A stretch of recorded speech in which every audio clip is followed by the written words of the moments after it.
I had hyperplastic left heart syndrome, and that means when I was being developed as a baby in my mom's stomach, the left half of my heart didn't develop as much as it should have. He was diagnosed with a congenital heart defect when I was 6 months pregnant with him, and we were scared and worried about what that was going to mean for our little baby.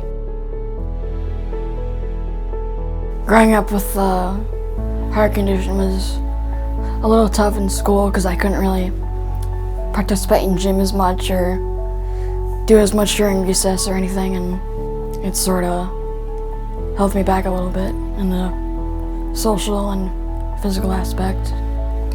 I remember I was first struck by how sickly he appeared. He was quite thin, quite frail, pale. He was smaller than his chronological age, and that's a common thing when heart failure has been in play for quite some time. They don't grow very well. And as soon as we received the call from Dr. Edens at Children's that the transplant center was approved and they had asked us if we were interested in transferring, there was no question in my mind, and we made the decision right then and there to be the first person on the list with Children's, and I couldn't be happier for our decision.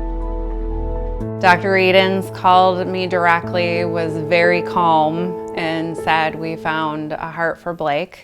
Going into surgery was very scary, and like they're taking an organ out of you. It's not just fixing something.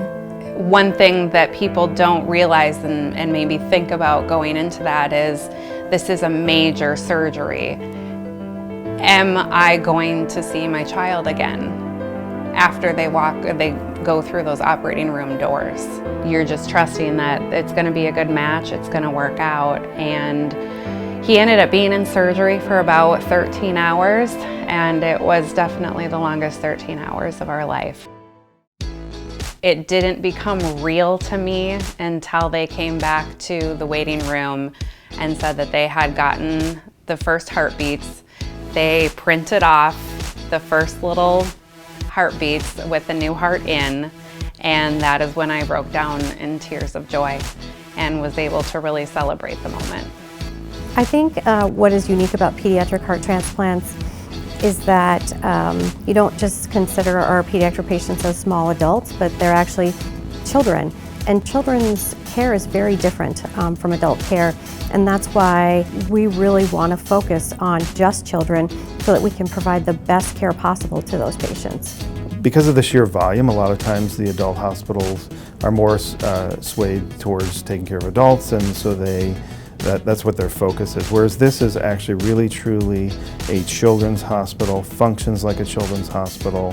Everything is dedicated to the care of children. I think that's a really important thing. We did move away from out of Minnesota for a number of years, and when it became apparent that Blake was going to need a heart transplant, it was extremely important to me to be where we felt comfortable, where we already had built trust with a team of doctors, and to be part of a program that we knew were going to be supportive of us.